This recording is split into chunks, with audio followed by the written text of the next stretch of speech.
हे guys, hi, welcome once again. So last classes में हमने क्या क्या कर लिया ऑलरेडी। तो we already have talked about depolarization, systole. How is depolarization related to systole. हमने ये भी बात कर ली कि चलो ठीक है, सिस्टोल और डायस्टोल के कारण होता क्या है, हार्ट के अंदर प्रेशर चेंजेस होते हैं, वेल्स खुलते हैं, वेल्स खुलने के कारण ब्लड फ्लो रेगुलेट होता है, और जब वेल्स बंद होते हैं तो साउंड्स प्रोड्यूस होते हैं, लब एंड डब, राइट। फिर हमने बोला कि देखो हम ये कैसे नापें कि क्या हो रहा है, डीपोलराइजेशन हो रहा है, रीपोलराइजेशन हो रहा है। That brought us to the concept of ECG, और ईसीजी से हम नाप लेते हैं। फिर प्रेशर को कैसे नापें, स्फिग्मोमैनोमीटर। आवाज़ें कैसे सुने, स्टेथोस्कोप। स्फिग्मोमैनोमीटर कैसे काम करता है ये भी हम समझ चुके हैं। अब आ रहा है दूसरा part which is blood vessels. तो देखो, सर्कुलेटरी सिस्टम के 3 कंपोनेंट्स हैं हमारे बॉडी के अंदर। सबसे पहला था blood, the fluid that flows. दूसरा था heart, the pump that pushes the blood, है ना। तो पहला ब्लड था जो सब कुछ को डिस्ट्रीब्यूट करता था। दूसरा कंपोनेंट वाज आपका खुद पंप, द हार्ट इटसेल्फ, जो ब्लड को पुश कर रहा है। तीसरा कंपोनेंट क्या है बेटा, the pipes. Pipes is nothing but blood vessels. वो ब्लड को कैरी करेंगी, और ब्लड का सप्लाई इसमें कौन करेगा, directly heart. So we already understood about some of the important pipes. Some of the important pipes बोले तो superior and inferior vena cava, सबसे बड़े वेन्स जो हार्ट को सप्लाई करते हैं। फिर वी टॉक्ड अबाउट ऑरोटा, सबसे बड़ा आर्टरी जो पूरी बॉडी को सप्लाई करता है। फिर we talked about pulmonary veins, pulmonary veins और पल्मोनरी आर्टरीज। पल्मोनरी आर्टरीज क्या थी, आपके राइट वेंट्रिकल से डीऑक्सीजनेटेड ब्लड को लंग्स के पास लेके जा रही थी ऑक्सीजनेट करने के लिए। फिर हमने बात की थी पल्मोनरी वेन्स। पल्मोनरी वेन्स क्या थी, लंग्स से ऑक्सीजनेटेड ब्लड लेकर आ रही थी लेफ्ट एट्रियम के पास, राइट। तो ये बेसिक जो बड़े बड़े इंपॉर्टेंट ब्लड वेसल्स है, इसके बारे में हमने ऑलरेडी बात कर चुके हैं। अब इस लेक्चर का हमारा मेजर गोल क्या है, the major goal is very simple, to differentiate between artery and vein. ठीक है। अब बाय डेफिनेशन हम आर्टरी को कैसे डिफाइन करते हैं, what is the best definition of an artery. So we say artery carries blood away from heart, arteries carry blood away from the heart, veins carry blood towards the heart। Artery blood को heart से दूर लेके जा रही है, और veins blood को heart के पास लेके आ रही है। ये बेस्ट डेफिनेशन है। और ये बेस्ट डेफिनेशन क्यों है, क्योंकि ये most of the complications, exceptions को अवॉइड करता है। कैसे अवॉइड करता है, अब आप देखो, आपने पढ़ा था ना कि राइट वेंट्रिकल से ब्लड जो है लंग्स कैसे जा रहा है, पल्मोनरी आर्टरी के थ्रू होके जा रहा है। बचपन वाली क्लासेस में आपने पढ़ा होगा कि आर्टरी कैरीज ऑक्सीजनेटेड ब्लड। तो इसका मतलब है पल्मोनरी आर्टरी को तो ऑक्सीजनेटेड ब्लड कैरी करना चाहिए, बट क्या वो कैरी करता है, नहीं, वो डीऑक्सीजनेटेड ब्लड कैरी कर रहा है। तो इसीलिए ये जो बचपन की क्लासेस में जो हम ये बातें करते थे, ऑक्सीजनेटेड, डीऑक्सीजनेटेड, ये परफेक्ट डेफिनेशंस नहीं है, कहीं ना कहीं एक्सेप्शंस आते हैं। तो इसीलिए the standard definition is artery carries the blood away from the heart, veins move the blood towards the heart. अब आर्टरी के लेयर्स हैं, कौन कौन से लेयर्स हैं भाई। So we grossly take name of 3 layers. इस डायग्राम में एक बहुत अच्छी किताब का एक स्नैपशॉट है। इस डायग्राम में उन 3 लेयर्स के भी सब लेयर्स लिखे हुए हैं। क्या आपको याद रखना है, बिल्कुल नहीं, समझ लो, याद मत रखो। आपको बस 3 लेयर्स पता होने चाहिए, उसके सब लेयर्स का पता होना बिल्कुल ज़रूरी नहीं है, ठीक है। सबसे पहली बात हमें जो देखनी है वो ये है कि आर्टरी का लूमेन, लूमेन का क्या मतलब होता है, the diameter of the empty space enclosed by any blood vessel. जो ब्लड वेसल है वो एक पाइप है, पाइप का जो इंटरनल डायमीटर है, जहां से कुछ फ्लो कर सकता है, उसको कहते हैं लूमेन, ठीक। अब आर्टरी का लूमेन देखो और वेन का लूमेन देखो। सबसे पहली बात, हम यहाँ पे क्या आराम से देख सकते हैं दैट आर्टरी का लूमेन हमारा बहुत छोटा है और वेन का लूमेन हमारा बहुत पतला है। ये ज़रूरी भी है बेटा। क्यों ज़रूरी है? Because it helps maintain the pressure. देखो आर्टरी कई डेलिकेट ऑर्गन्स को ब्लड सप्लाई कर रहा है। प्रेशर को बहुत एक्यूरेटली, बहुत प्रिसाइजली कंट्रोल करना पड़ता है, such as brain, kidneys, heart. अगर इन ऑर्गन्स को 1 मिनट या 2 मिनट के लिए भी ब्लड सप्लाई इंटरप्ट हुआ, लॉन्ग लास्टिंग डैमेजेस हो सकते हैं, स्पेशली ब्रेन को। और आर्टरी ही तो ऑक्सीजनेटेड ब्लड और ग्लूकोज को डिलीवर कर रहा है, तो हम तो बिल्कुल नहीं चाहेंगे कि किसी भी वजह से आर्टरी में प्रेशर का फॉल हो। तो प्रेशर का फॉल नहीं है तो हमें उसे रेगुलेट करना पड़ेगा। रेगुलेट करने के लिए उसका लूमेन नैरो होना ज़रूरी है ताकि muscles quickly required pressure changes लेकर आ सकें। ठीक है, सो आर्टरी का लूमेन इज नैरो ताकि हम एक अच्छा सा ब्लड प्रेशर बना के जहाँ भी हमें चाहिए ब्लड वहाँ पहुँचा सकें। वेन का लूमेन वाइड होता है क्योंकि वहाँ पे pressure is not a big factor, will soon understand why. अब ग्रॉसली देखा जाए, मोटा मोटी देखा जाए, तो हमारे आर्टरी या वेन के 3 लेयर्स होते हैं। सबसे अंदर वाला ट्यूनिका इंटीमा, ये सिंप्लीफाइड डायग्राम है और ये बड़ा डायग्राम है। सो पहले हम सिंप्लीफाइड डायग्राम को करेंगे और फिर थोड़ा कॉम्प्लिकेटेड डायग्राम पे आएंगे। सो सबसे पहली बात, नैरो ल्यूमेन, वाइड लूमेन, और फिर 3 लेयर्स हैं। उन 3 लेयर्स को हम क्या बोलेंगे? सबसे इंटरनल वाला, ट्यूनिक का मतलब होता है लेयर, सो ट्यूनिका इंटीमा, कहीं कहीं ट्यूनिका इंटरना भी लिखा होता है, चलेगा। ट्यूनिका मीडिया और ट्यूनिका एक्सटर्ना। तो अगर सिंपल डायग्राम को देखें तो 3 लेयर्स होंगे, मीडिया, इंटिमा सबसे अंदर वाला, मीडिया बीच वाला, एक्सटर्ना बाहर वाला। इंटिमा एपिथेलियल टिश्यू का बना होगा लार्जली, सो दैट ब्लड का फ्लो स्मूथ हो। मीडिया स्मूथ मसल का बना होगा ताकि आप ब्लड प्रेशर को रेगुलेट कर सको। एक्सटर्ना कनेक्टिव टिश्यू का बना होगा सो दैट आपकी ब्लड वेसल प्रोटेक्टेड हो। बेसिक आइडिया, ठीक। Intima epithelial tissue, smooth blood flow. Media muscular tissue, control of blood pressure. Externa बाहर का protective connective tissue to attach the blood vessels to the nearby bodies and to protect it. ठीक है, अब ये बात बिल्कुल सही है that most of the times आपका जो आर्टरी है वो ऑक्सीजनेटेड ब्लड कैरी करता है, most of the time deoxygenated blood carry करता है वेन। बट एक्सेप्शन क्या है? Pulmonary artery, pulmonary vein. अब पल्मोनरी आर्टरी या कोई भी आर्टरी या नॉर्मली आर्टरी की जब बात करो, पीछे से उसे हार्ट ब्लड को पुश कर रहा है, so there is a pressure pushing the heart, pushing the blood. तो उसको कोई वेल्स की ज़रूरत नहीं होती, there is no need of prevention of back flow, because यहाँ से प्रेशर लग रहा है, प्रेशर ब्लड को आके लेकर जा रहा है। लेकिन वेन्स में कोई प्रेशर नहीं लग रहा होता है। वेन्स में सारा प्रेशर गायब हो चुका होता है मोस्ट ऑफ द टाइम। क्यों? क्योंकि बड़ी आर्टरी छोटी आर्टरी को गिव राइज देती है।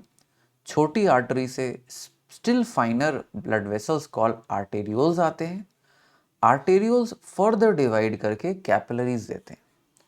कैपिलरीज और आर्टरीज के बीच का रिलेशनशिप अगर आपको समझना है, इमेजिन करो एक national highway. There is one national highway 1 शायद उसका नाम है, जो कश्मीर को Kanyakumari the all the way north and south India को कनेक्ट करता है। बट जैसे ये रोड स्टेट्स को होके गुजरता है, जैसे ये अगर मान लो ये नेशनल हाईवे पंजाब से होके गुजर रहा है तो पंजाब में स्टेट हाईवेज देगा। उसी तरह नेक्स्ट अगर एमपी से गुजरा तो एमपी में एक स्टेट हाईवे देगा। तो एक बड़ा सा नेशनल हाईवे जैसे किसी स्टेट को गुजरता है वहाँ स्टेट हाईवेज देता है।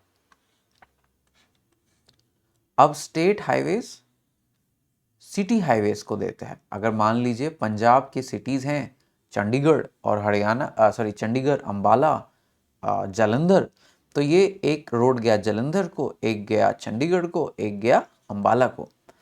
तो ये हो गया हमारे मेजर बिग सिटीज़। अब सिटी के अंदर डिस्ट्रिक्ट्स होते हैं, तो डिस्ट्रिक्ट में जो है आपके रोड्स और पतले हो जाते हैं। फिर डिस्ट्रिक्ट के अंदर क्या होगा, लोकेलिटीज़ होंगी, लोकेलिटीज़ में रोड और पतले हो जाते हैं। तो इसी तरह हो क्या रहा है, एक बड़ी आर्टरी स्मॉलर ब्लड वेसल्स को डिवाइड करते करते फाइनली कैपिलरीज बनाती है।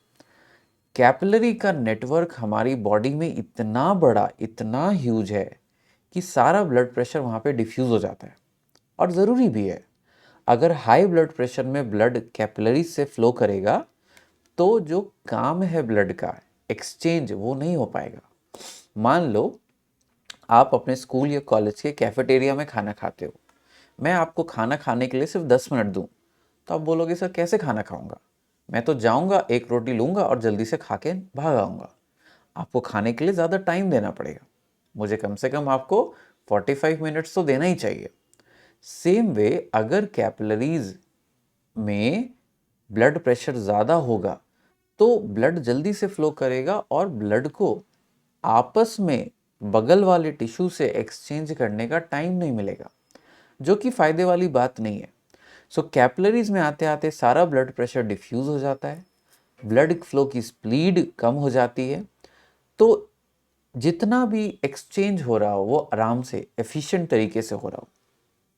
बट फिर यही चीज़ें वापस रिटर्न रिवर्स होती है। छोटी कैपिलरीज मिलके smaller arterioles, bigger arterioles, smaller veins जैसे वेन्यूल्स, और फिर बनता है बड़ा vein which supplies all the blood back to the heart. तो सारा प्रेशर जो है, सारी वेलोसिटी है ब्लड फ्लो की, वो तो कैपिलरी में डिफ्यूज हो गई। तो अब वेन में ब्लड को वापस हार्ट की तरफ पुश करने के लिए कुछ बचा ही नहीं। अब आप बोलोगे सर जो वेन्स हार्ट से ऊपर हैं उनको ग्रेविटी नीचे खींच लेगी। बिल्कुल सही बात। Right now I am speaking with the help of my jaws. Jaws oxygen consume कर रहे होंगे, कार्बन डाइऑक्साइड बना रहे होंगे, कार्बन डाइऑक्साइड ब्लड को दे दिया, तो वेनस ब्लड में जो कार्बन डाइऑक्साइड है वो मेरे हार्ट को पहुंच जाएगा। क्यों? क्योंकि ग्रेविटी उसे खींच रही है, अच्छी बात है। But what about the blood vessels below the heart? उनको भी तो ग्रेविटी नीचे खींच रही है, उनको तो हार्ट की तरफ आना है। सो ये जो ब्लड है वो रिटर्न कैसे करता है? दो मैकेनिज्म से। पहला मैकेनिज्म है मस्कुलर कंट्रैक्शन। जब आप चल रहे हो या any muscles is moving, muscles आपके इसी ब्लड वेसल्स के बगल में सिचुएटेड है। तो जब आपका लेग कॉन्ट्रैक्ट कर रहा होता है तो इसी ब्लड वेसल को पुश कर रहा होता है और हमारा ब्लड ऊपर की तरफ बढ़ता है। अब ये ब्लड जो ऊपर की तरफ चल चुका था वो वापस नीचे ना गिर जाए मसल के रिलैक्सेशन होते ही, तो आपके वेन में वेल्व्स लगे होते हैं, और ये वेल्व्स क्या इंश्योर करते हैं कि एक बार ब्लड थोड़ा सा भी ऊपर चल गया तो वापस ना आए। ठीक है? So when our muscles contract, when our body parts move, they push the blood through the veins and the valves in the vein ensure कि ब्लड जो आगे बढ़ चुका है वो वापस ना आए। ठीक है? So artery blood is flowing under the pressure of the heart, when blood is flowing because of this contraction of the muscles in the surrounding area। ठीक है? अब ये तो जनरल कैरेक्टरिस्टिक्स हैं, अब थोड़ा डिटेल में समझेंगे। Tunica intima internal most layer, ये रहा वो वेल्स जिसकी हम बात कर रहे थे, और ये valves is nothing but a modification of tunica intima. But tunica intima में आपका इलास्टिक मेम्ब्रेन भी है। ये इलास्टिक मेम्ब्रेन होने की वजह से आपकी arteries are elastic, they can change their size and hence the diameter of the blood vessel very effectively. Extra elasticity को कंट्रोल करने के लिए ट्यूनिका मीडिया में स्मूथ मसल है। ठीक है? और इसे एक्स्ट्रा प्रोटेक्शन देने के लिए आपके पास कनेक्टिव टिश्यू और उसका कोलेजन फाइबर्स है। अब एक क्वेश्चन आता है, ब्लड वेसल भी तो सेल्स का बना है, इन सेल्स को भी अलाइव रहने के लिए डिफ्यूजन से ब्लड तो चाहिए होगा ना, तो जो अंदर के लेयर्स हैं वो तो चलो समझ में आता है, ब्लड से डिफ्यूजन होके उनको न्यूट्रिएंट्स मिल जाएगा। बाहर के लेयर्स का क्या? बाहर के लेयर्स को ब्लड के कंपोनेंट्स ग्लूकोज, ऑक्सीजन प्रोवाइड करने के लिए we have separate blood vessels called vasa vasorum, vasa vasorum, जैसे आप उसको प्रोनाउंस करना चाहो। So vasa vasorum is the network of blood vessels in the tunica externa, जो ब्लड वेसल की वॉल को ब्लड सप्लाई कर रहा है। ठीक है, सो 3 लेयर्स हो गए, tunica intima, tunica media, tunica externa. Tunica media और ट्यूनिका इंटिमा में इलास्टिक मेम्ब्रेन है जो आर्टरीज को ज़्यादा इलास्टिक बनाती हैं, वेन को कम इलास्टिक रहती है। आर्टरीज ज़्यादातर केसेस में डीपली सीटेड हैं, वेन्स ज़्यादातर केसेस में बॉडी सरफेस के नियर है। तो कई बार आपने अपने हैंड्स में जो ब्लू लाइंस या स्यूडो ब्लू लाइंस देखी हैं, आप कहते हो वो वेन्स हैं, बिल्कुल सही। आर्टरीज आपको दिखाई नहीं देती but you can feel it, है ना, क्योंकि arteries are receiving the pressure of the heart. Heart systole diastole कर रहा है, तो आप आर्टरीज में वो प्रेशर को फील कर सकते हो, वेन में वो प्रेशर को फील नहीं कर सकते हो, इवन दो वेन सरफेस पे है। क्यों?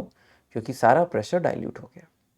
तो जब डॉक्टर्स हार्ट रेट काउंट करते हैं ना, हमेशा वो लब और डब नहीं सुनते।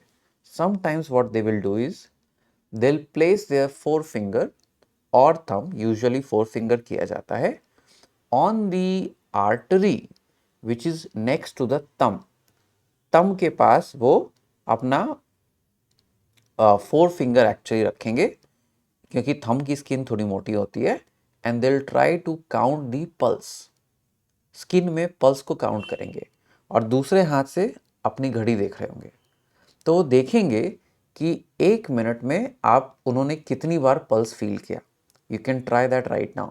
अगर आप अभी अपने 4 फिंगर को थंब के नीचे प्लेस करने की कोशिश करोगे, you might be able to feel the throb. Okay, so ऐसे पल्स नापते हैं। क्योंकि आर्टरीज डीपली सीटेड हैं, उसके बावजूद उसकी इलास्टिसिटी के कारण हार्ट के बीट को रिफ्लेक्ट कर सकती हैं। हार्ट जब कॉन्ट्रैक्ट करेगा तो इधर आपको प्रेशर फील होगा, हार्ट जब रिलैक्स करेगा इधर आपको प्रेशर कम फील होगा। क्लियर है? सो आर्टरी और वेन का ये कनेक्शन है जिसकी वजह से you can feel the pressure from the heart. So ये ग्राफ्स आपको सिलेबस में नहीं है, बस इससे थोड़ा आप प्रेशर और वेलोसिटी का रिलेशनशिप समझोगे। देखो, मैंने एक्स एक्सिस पे ऑरोटा से वेना केवा तक आया। ऑरोटा में आप क्या देख रहे हो कि प्रेशर फ्लक्चुएट कर रहा है। क्यों? ऑरोटा हार्ट से नियरेस्ट है और फ्लक्चुएशन भी ज़्यादा है, 120/80 ऑलमोस्ट होता है, बट फ्लक्चुएशंस यहाँ थोड़ा कम है। जैसे जैसे हम ऑरोटा से आर्टरीज से आर्टेरियोल्स बढ़ रहे हैं, ये फ्लक्चुएशंस रिड्यूस होते जा रहे हैं। क्यों? प्रेशर रिड्यूस होता जा रहा है। और कैपिलरी से आते तक आपका सारा फ्लक्चुएशन गायब हो गया। वेन्यूल्स में कोई फ्लक्चुएशन ही नहीं आया, और वेन्स और वेना केवा में सारा प्रेशर गायब। अब प्रेशर गायब है, इसका ये मतलब नहीं है कि वेन में ब्लड फ्लो नहीं होगा। व्हेन सराउंडिंग मसल कॉन्ट्रैक्ट्स तो ये ब्लड फ्लो होगा। ठीक है, अब नेक्स्ट ग्राफ देखो, आपकी वेलोसिटी और क्रॉस सेक्शनल एरिया को बता रहा है। ऑरोटा एक है, उसका क्रॉस सेक्शनल एरिया भी लेस होगा।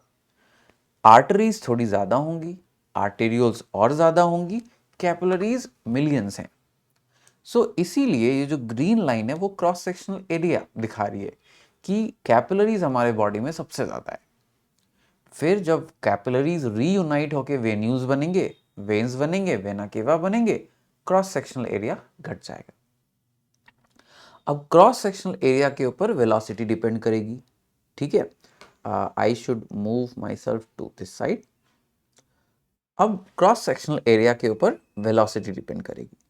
आर्टरीज में आप क्या देख सकते हो, वेलोसिटी फ्लक्चुएट हो रही है लेकिन हाई है।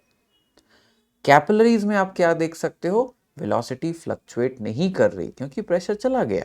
तो फ्लैक्चुएट नहीं करेगी, बट बहुत लो हो जाती है। क्यों? क्रॉस सेक्शनल एरिया बहुत बढ़ गया।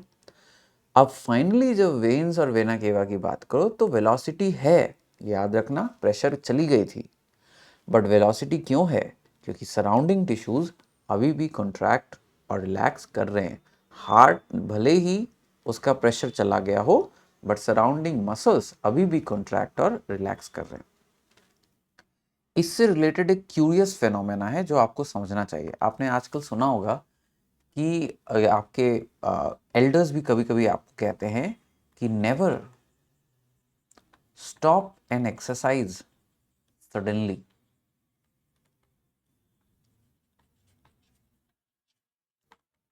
पेस डाउन मतलब क्या? मान लो आप सुबह सुबह दौड़ पे निकले हो, कभी भी अचानक नहीं रुकना चाहिए, हमेशा धीरे धीरे रुकना चाहिए। अगर आप कोई भी एक्सरसाइज कर रहे हो, you should always take some time to cool down. ऐसा क्यों कह रही है? देखो, जब आप एक्सरसाइज कर रहे हो तो आपके मसल्स बहुत ज़्यादा कॉन्ट्रैक्ट कर रहे हैं। ये मसल्स जो हैं ब्लड को वापस हार्ट की तरफ भेज रहे हैं ऑक्सीजनेशन के लिए। ठीक है, मान लीजिए आप दौड़ रहे हैं, आपके लेग्स के मसल्स कॉन्ट्रैक्ट और रिलैक्स हो रहे हैं, जो ब्लड को हार्ट की तरफ भेज रहा है, मूव कर रहा है। बट अगर कोई भी इंसान सडनली खड़ा हो जाता है तो इमीडिएटली वेन का मूवमेंट स्लो हो जाएगा, और वेन के मूवमेंट स्लो होने के कारण return of the blood to the heart slows down. But at the same time it will take some time for heart to stop pumping the extra blood. Heart को थोड़ा समय लगेगा to come back to its normal beat. तो heart तो अभी भी blood बाहर ज़्यादा भेज रहा है, but amount of blood returning to the heart has been reduced. इसकी वजह से क्या होगा? एक ब्लड डेट या ब्लड डेफिसिट हो सकता है हार्ट में। और अगर ब्लड डेट या ब्लड डेफिसिट कमी हो गई हार्ट में, तो हार्ट के सेल्स को ऑक्सीजन नहीं मिलेगा, और ऑक्सीजन नहीं मिलेगा तो डेथ शुरू हो जाएगा। इसीलिए कभी कभी बोला जाता है कि sometimes people get cardiac arrest on a treadmill और by suddenly stopping exercises. We should not do that. We should always take some time to stop exercises gradually. ठीक है, हमारा लास्ट टॉपिक होगा रेगुलेशन एंड डिसऑर्डर्स। बट वहाँ जाने के पहले मैं एक आखिरी चीज़ बताना चाहता हूँ, which is very very important, and that आखिरी चीज़ is about portal systems. Portal systems क्या होते हैं and why are they relevant to our discussion? देखो, मान लो आप कोई चीज़ आपने खाई, मान लेते हैं कि हमने समोसे खाए। अभी समोसे खाने के बाद जो न्यूट्रिएंट्स हैं, ग्लूकोज है, वो इंटेस्टाइन के पास है। इंटेस्टाइन को अगर वो ग्लूकोज ब्रेन को पहुंचाना है तो कैसे पहुंचाएगा? वो ग्लूकोज इवेंचुअली ब्लड के थ्रू हार्ट में आएगा, हार्ट से लंग्स में जाएगा ऑक्सीजनेशन के लिए, वापस हार्ट में आएगा, फिर अरोटा पे जाएगा और फिर ब्रेन के पास पहुंचेगा। We are double circulation organisms, यानी कोई भी बॉडी पार्ट को अगर कोई भी चीज़ किसी के पास भी भेजनी है, so there needs to be a process कि पहले आप हार्ट के पास जाओ, फिर हार्ट से लंग्स के पास जाना ऑक्सीजनेशन होने के लिए, फिर उसके बाद जो बॉडी पार्ट में जाना है वहाँ जाना, और वो ब्लड भी बहुत डाइल्यूट होके जाएगा। मान लो कोई ड्रग है, कोई पर्टिकुलर दवाई है, वो दवाई मुझे ब्रेन को पहुंचानी है। ठीक है, तो मैं किसी भी वेन में डालूं तो पहले वो हार्ट के पास जाएगा, हार्ट से डिस्ट्रीब्यूट होगा, और डिस्ट्रीब्यूशन के बाद एक डाइल्यूटेड फॉर्म में ब्रेन के पास पहुंचेगा। ऑफ कोर्स थोड़ा लंबे समय तक आपके सिस्टम में रहेगा, concentration still will be lower and it will take some time for it to reach. But कभी कभी हमें शॉर्टकट्स चाहिए, कभी कभी हम इंतज़ार नहीं कर सकते। So short circuit of vascular supply यानी blood supply between two organs, दो ऑर्गन और दो टिश्यू के बीच में अगर एक डायरेक्ट कनेक्शन बन रहा है, that is a portal system. A portal system starts with capillaries, उसका जन्म होता है कैपिलरीज से। Capillary leads into a portal vein, एक पोर्टल वेन बनती है। Portal vein again gives rise to capillaries. तो कुछ इस तरह हमारा एक important part, important blood organ 1 से ऑर्गन 2 तक डायरेक्टली पहुंच गया by bypassing the heart. Heart को बाईपास करते हुए डायरेक्टली ब्लड ऑर्गन 1 से ऑर्गन 2 तक पहुंच गया। अब हमारे बॉडी में कौन से पोर्टल सिस्टम्स हैं? पहला एग्जाम्पल जो हमें पता होना चाहिए एट दिस लेवल इज, हमारे ब्लड ने, हमारे बॉडी में इंटेस्टाइन है। Intestine is the place of absorption of food, digested food. अब जितना भी खाना हमने खाया होगा, there needs to be a referee जो डिसाइड करे कि भाई आज इसने शादी में ज़्यादा खाया है, ये सारा ग्लूकोज अगर मैंने अभी बॉडी को रिलीज कर दिया तो कोई फायदा नहीं है। तो हम एक पोर्टल सिस्टम बनाते हैं कॉल्ड हिपैटिक पोर्टल सिस्टम। एक पोर्टल सिस्टम जो हिपैटिक यानी इंटेस्टाइन को हिपैटिक यानी लिवर से कनेक्ट करता है। सो लिवर को ये ration keeper of the body बना देता है। लिवर खाने को राशन करता है, जो एक्स्ट्रा खाना है उसको सेव कर लेता है, जो ज़रूरी खाना है वो ब्लड सप्लाई में वापस रिलीज रहने देता है।